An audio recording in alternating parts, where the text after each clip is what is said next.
कक्षा 9 के सभी छात्र छात्राओं को नमस्ते। आज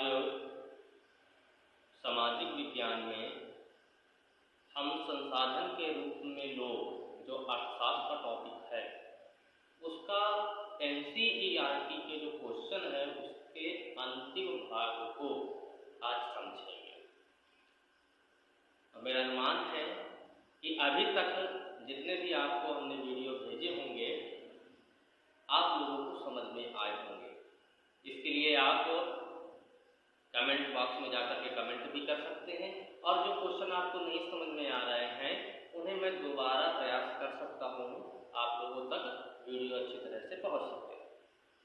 इसके लिए आप लोगों को मेरा जो YouTube चैनल है उसको सब्सक्राइब करना पड़ेगा और लाइक करके जो भी समस्या हो उस पर आप कमेंट करके अवगत करा दें, जिससे मैं आपको और जो कमियां हैं उन कमियों को दूर करते हुए आपको अच्छे से अच्छा जो जानकारी है मैं आपको दे सकूं।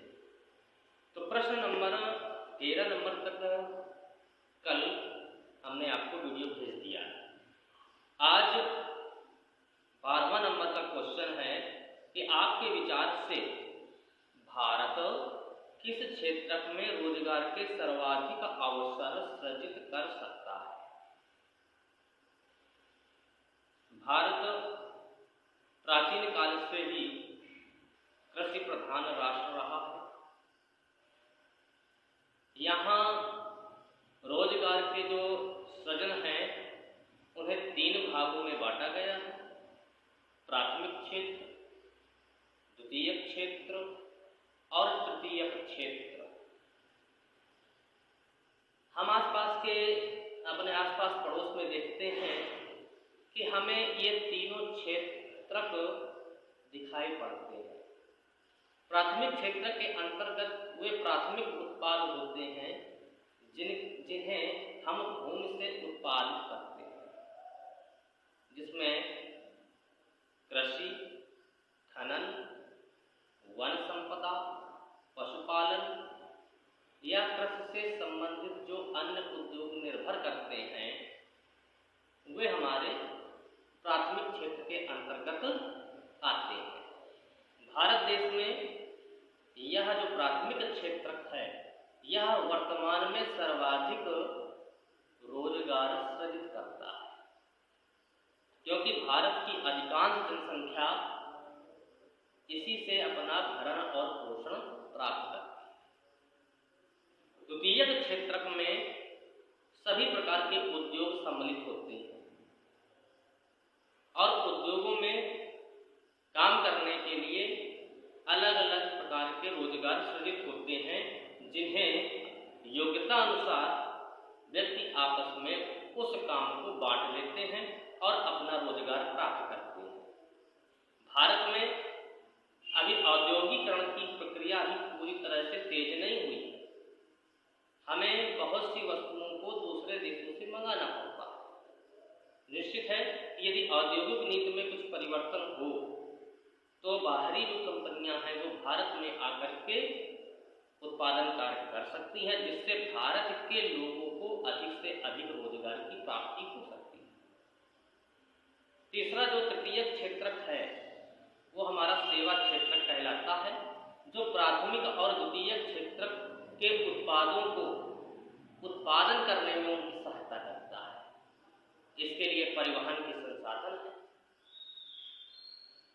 बैंक है, बीमा है, या जो नौकरी पेशा करने वाले हैं, जो कर्मचारी वर्ग हैं, जो अपनी मेहनत को बेचते हैं, सेवा देते हैं, ऐसे सभी क्षेत्र तृतीय क्षेत्र के अंतर्गत आते हैं और इसमें संगठित और असंगठित श्रमिक दोनों आते हैं।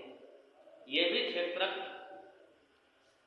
अत्यधिक हमें रोजगार के अवसर प्रदान करता है। अब कौन सा वर्ग हमें अधिक रोजगार प्रदान कर सकता है, उसके लिए सरकार को कुछ सुनियोजित योजनाएं बना करके अधिक से अधिक रोजगार सृजित किए जा सकते हैं। वो तीनों वर्गों में, यदि तीनों वर्गों को यदि उसने यानी सरकार ने उन्नत दशा की ओर यानी तकनीकी ज्ञान करा करके लोगों को सृजित कर दिया, तो वह तीनों वर्गों से रोजगार के अवसर नागरिकों को उपलब्ध करा सकती है। अगला प्रश्न है, क्या आप शिक्षा प्रणाली में शिक्षित बेरोजगारी की समस्या को दूर करने के कुछ उपाय बता सकते हैं? बिल्कुल बता सकते हैं। क्यों? क्योंकि जो शिक्षा है वो व्यक्ति के सर्वांगीण विकास के लिए सबसे महत्वपूर्ण घटक है और उसके बिना किसी भी प्रकार की तकनीकी शिक्षा या ज्ञान या अनुभव हम नहीं ले सकते। उसे हम किस प्रकार से इस योग्य बनावें कि वह रोजगार परक हो जाए, तो उसके लिए हम निम्न सुझाव दे सकते हैं, जिनमें है सबसे पहला है, सबसे महत्वपूर्ण बिंदु है, शिक्षा प्रणाली को व्यवसायिक बना दिया जाए।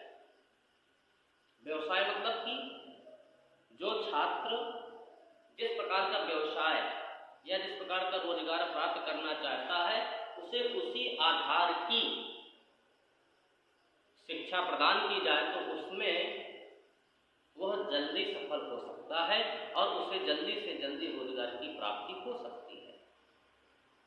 दूसरा बिंदु है कौशल निर्माण पर जोर देने वाले अनुसंधान। यानी यहाँ पर high school, inter, BA, BSc करने के बाद लोग सिविल की परीक्षाओं में, डॉक्टर, इंजीनियरिंग की परीक्षाओं के बारे में आप तैयारी करने लगते हैं, लेकिन इन संस्थाओं के बाद कुशल यानी व्यक्ति की जो गुणवत्ता है, उसकी कार्य करने की कुशलता है, उस पर डेवलपमेंट के लिए कोई भी योजना सरकार के पास नहीं है। ऐसे सरकार को चाहिए कि इस प्रकार के जो अनुसंधानिक केंद्र हैं जहाँ पर नागरिकों की कुशलता को बढ़ाया जा सकता है, उन ऐसे संस्थानों को अधिक से अधिक संख्या में वो खोले ताकि कौशल का निर्माण किया जा सके। अगला बिंदु है तकनीकी शिक्षा को अनिवार्य बनाना चाहिए। हर व्यक्ति के लिए तकनीकी ज्ञान आज के युग में परम आवश्यक है। यदि तकनीकी ज्ञान ना होता तो आज आप लोग ऑनलाइन पढ़ाई नहीं कर रहे होते, और जो नहीं कर पा रहे हैं तो निश्चित है कि उन्होंने तकनीक को नहीं अपनाया। तो तकनीक के साथ चलने वाले लोग ज़्यादा विकास करते हैं, इसीलिए तकनीक को अनिवार्य बनाना चाहिए और उन तकनीकों को सभी लोगों तक किस प्रकार से वो पहुँचे उसे सुगम बनाने का काम सरकार का होना चाहिए। अपने क्षेत्र में बहुत से गरीब छात्र हैं, उनके पास मोबाइल खरीदने का पैसा नहीं है, फिर रिचार्ज का पैसा नहीं है, तो ऐसी समस्या ना पावे तो सरकार को इन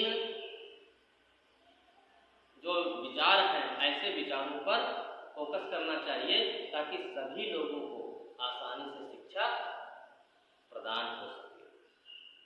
फिर है पाठ्यक्रमों में बदलती परिस्थितियों के अनुसार अपने आप को अनुकूल बनाना चाहिए।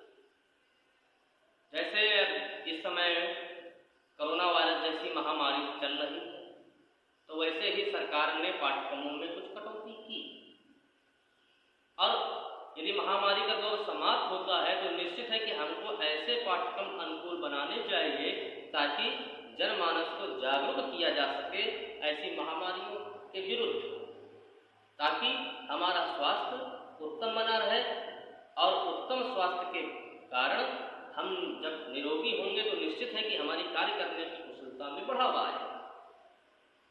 आप लोगों को यह प्रश्न समझ में आया होगा, ये मेरा अनुमान है, और समझने की प्रक्रिया पत्रिका को बहुत ही ध्यानपूर्वक समझना है। यदि एक क्वेश्चन एक बार में न समझ में आए तो उसे रिपीट कर सकते हैं। ये आपके पास ये व्यवस्था है। अगला क्वेश्चन है, क्या आप कुछ ऐसे गांवों की कल्पना कर सकते हैं जहां पहले रोजगार का कोई अवसर नहीं था लेकिन बाद में बहुतायत में हो गया? आप लोग तो अभी छात्र हैं, आप लोगों की उम्र भी बहुत कम है। ये प्रश्न अपने माता पिता से पूछें कि यदि वो गांव में बसे थे तो प्रारंभ में उनके गांव में कौन कौन सी सुविधाएं उनको मिलती थी, कौन कौन से उनके पास रोजगार के अवसर थे, गांव के लोग किस प्रकार से धन कमाते थे, किस प्रकार से अपना जीवन यापन व्यतीत करते थे।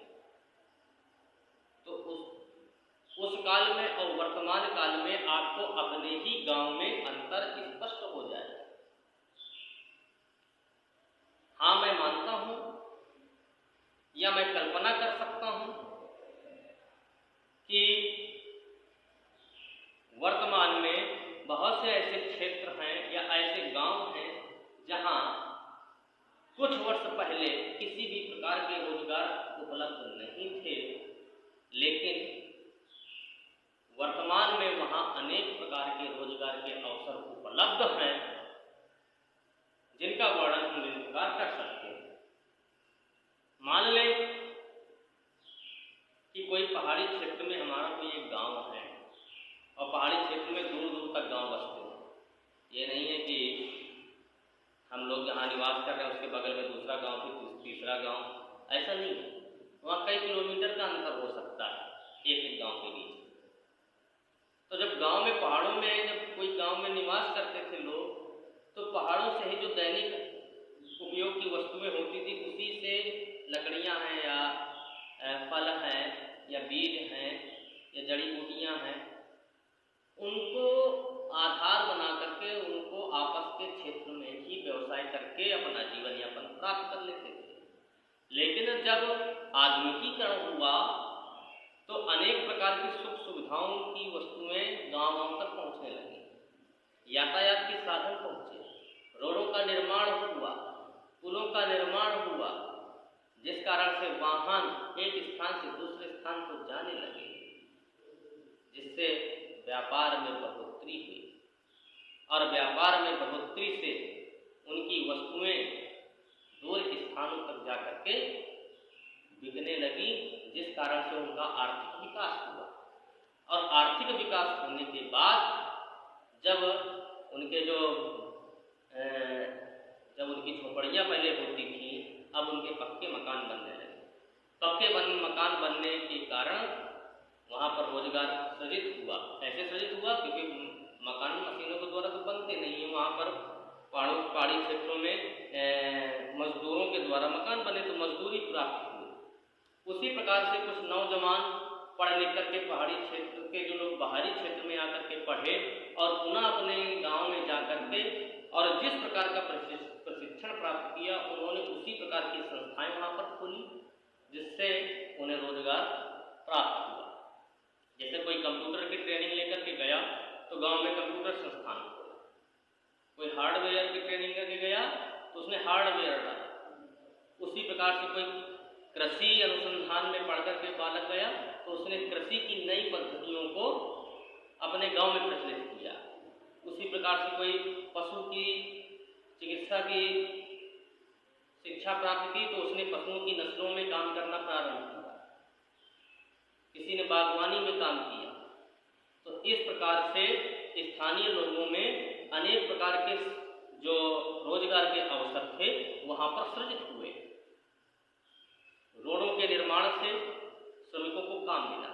फिर इसके बाद जब परिवहन के साधन चले तो परिवहन में ड्राइवरों और कंडक्टरों को रोजगार की प्राप्ति हुई। साथ में वस्तुओं का आदान प्रदान हुआ और जिस कारण से वहां पर तीव्र गति से आर्थिक विकास हुआ, जिससे उनका जीवन यापन सुगम होने लगा। तो निश्चित है कि आप लोगों को यह टॉपिक समझ में आया होगा। अगला प्रश्न है कि किस पूंजी को आप सबसे अच्छा मानते हैं? जिनमें कुछ पूंजियों के नाम दिए गए हैं, जैसे भूमि, श्रम, भौतिक पूंजी, मानव पूंजी। ये 4 पूंजियों के नाम दिए गए हैं।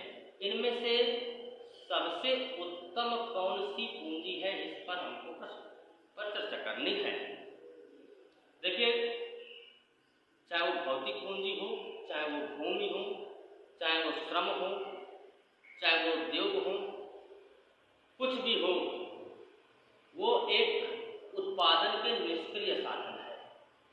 जब तक इसमें मानवीय शक्ति कार्य नहीं करती है, तब तक उनसे किसी भी प्रकार का उत्पादन लेना संभव नहीं है। तो ऐसी स्थिति में हम यही कहेंगे कि मानव पूंजी ही सबसे उत्तम पूंजी है, क्योंकि इसके बिना किसी भी प्रकार के उत्पादन को नहीं प्राप्त किया जा सकता। यहाँ तक कि चाहे वो कृषि हो, चाहे वो उद्योग हो, चाहे वो तृतीय प्रकार के क्षेत्र के अंतर्गत कोई भी कार्य हो, बिना मानवीय श्रम के किसी भी प्रकार के उत्पादन पर हम काम नहीं कर सकते हैं। इसीलिए हमारी जो सर्वश्रेष्ठ पूंजी है वो क्या है? मानव पूंजी। तो यह एनसीईआरटी के जो प्रश्न हैं वो लगभग समाप्त हो गए हैं। आज इन प्रश्नों को मैं समय से भेज दूंगा और कल कुछ महत्वपूर्ण प्रश्नों पर चर्चा करने के बाद यह पाठ समाप्त